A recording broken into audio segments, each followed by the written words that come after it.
We got a fascinating guest for you guys now. His name is Damon Linker. He is the author of The Religious Test, Why We Must Question the Beliefs of Our Leaders. That's a title I can get behind, I should say. Damon, welcome to the Young Turks. Thanks for having me. Yeah, I hope you can get behind it and not beyond it. Yes. Well, we're going to find out in our conversation here. Yeah. First of all, I'm on your side because you're a senior writing fellow in the Center for Critical Writing at the University of Pennsylvania, my alma mater. Oh, wonderful. I didn't know that. Great. Okay, fun for everybody. Okay, now, Damon, talk to me about how you're going to bring believers and atheists together. How are you going to do that?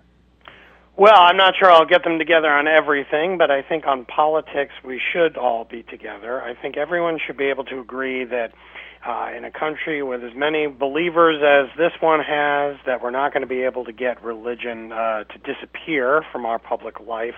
But what we should be able to do is get together and when a politician brings his religion into his campaign and at the core of his identity, that we can ask some tough-minded, serious questions about the candidate's faith to try to figure out exactly where he stands and exactly what role that faith might play in his or her fulfilling their duties as public figures. So you think we should actually, when they're candidates, get more into what they believe and don't believe? So yeah, I do. I mean, I think that given that we live in a time when the religious right has convinced a lot of politicians on actually both sides of the aisle that they should be really being front and center with their faith, I think we should take them at their word and say, all right, we're going to bring religion in. Let's actually bring it in, put it on the table. Let's have a debate about your religious beliefs, talk about what they are and what their political implications might be.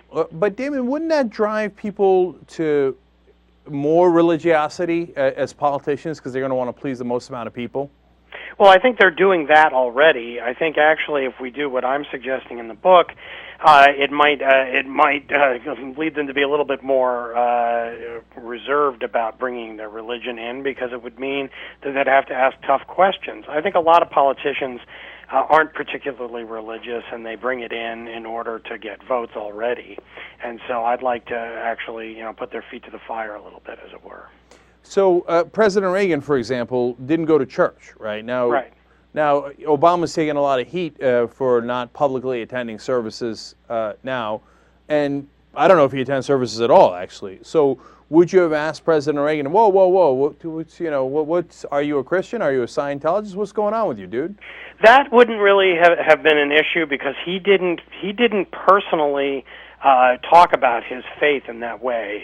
His rhetoric was very much that of kind of American civil religion, and that can raise its own questions about whether you believe God is directing our fate in the world. So maybe you could ask him some questions about that. But I'm talking much more about George W. Bush, or even going back to Jimmy Carter, who tried to bring his evangelical beliefs into the White House. I think that puts more things on the table than a Reagan would.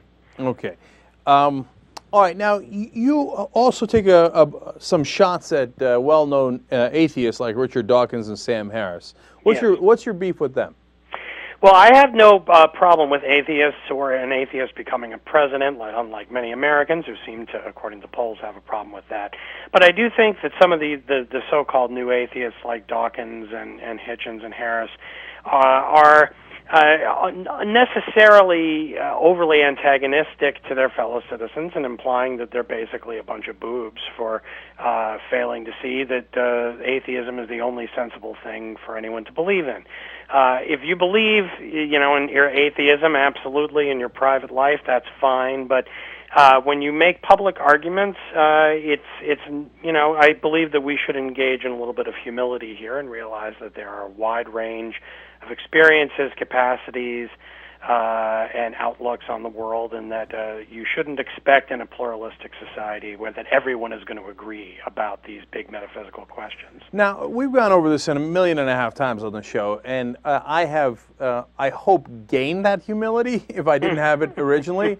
And I used to be a lot harsher about religion, but look, everybody's got their different faith, right? And I try to be very open to that. But at the same time, I don't begrudge Sam Harris and Richard Dawkins for what they're doing. In fact, I rather like it, and I'll tell you why. Because the other side says we're going to hell. I'm agnostic myself, right? The other side says God hates us and that we will roast over an open fire at the behest of Satan, Lucifer, Beelzebub, what have you. Yeah. So is it not?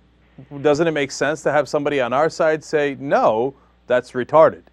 Yeah, absolutely. You know, I mean, in describing my book, it's really I'm one of these rare weirdos out there who actually wrote a book that tries to kind of play down the middle on a lot of these things. So if I just talk about the atheism chapter, then it makes it sound like I'm, you know, kind of against the new atheists. But in fact, I would be just as much against a religious believer doing what you're describing, and would counsel humility to that person as well. And ideally, we'd live in a society in which no one was saying that the next door neighbor is an idiot.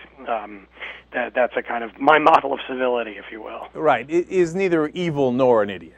Right, exactly. Is neither despised by God or an idiot for believing in God, right? Right. Well, I mean, you can believe, if you believe that, you know, you have to be your faith in order to be saved, then you can believe that, but you also have to accept that, you know, there have been lots of people in the world who haven't agreed with you, and, you know, it's possible that you could be wrong, you know, you just happen to be born into that faith or to convert to it. But again, Damon, a kind of humility.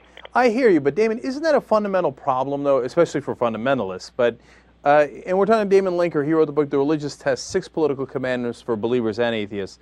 Because if you really believe your religion, then you do think, you know, that other people are wrong. You know, so if you're a real Christian, you think the Jews are in a world of trouble, and so are the Muslims, and oh boy, are the atheists in the kind of trouble they can't begin to imagine with the Almighty. But if you're an atheist, you really think, wow, these guys are in cuckoo world. I mean, they're talking about their Lord of the Rings kind of stuff, and they're, you know, chasing each other around for just fantasy. So, isn't it hard to reconcile that? Well, it should be possible. I believe in assuming that my fellow citizens are grown-ups and adults, even if they believe in things that might seem a little bizarre. And I think grown-ups should be able to kind of separate different aspects of their lives and say, yeah, I believe this is what I think is true, I think my fellow citizens are wrong, not to agree with it, but then to also say that for the purposes of our public life as Americans, we're going to treat each other with mutual respect as citizens. That those two things should be possible, even if it's hard. And that I think some of our problems in our culture today is perhaps that we've grown weary of having to make that kind of separation, but it's essential. You know, look, don't get me wrong, I'm with you, right? And even to the point where if you have to patronize your neighbor, go ahead and do it.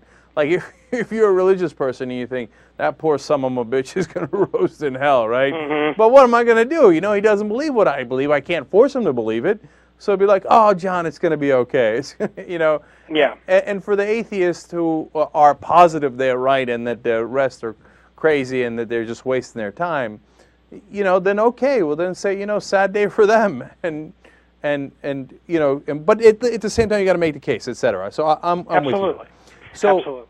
So do you draw the line anywhere where you say, okay, like for example, some religions, you know, you can argue, making a case that Islam believes that the state and religion should be molded together, right? And some Christians certainly think that.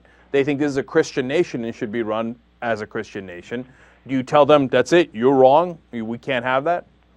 Well, I mean, in the book, I go through this kind of topic by topic, issue by issue, religious group by religious group, because I do try to make the case that it differs from faith community to faith community. So Muslims, for instance, there are a lot of Muslims in the world who believe that the whole public order has to be, subverted under Sharia law, holy law, Muslim holy law.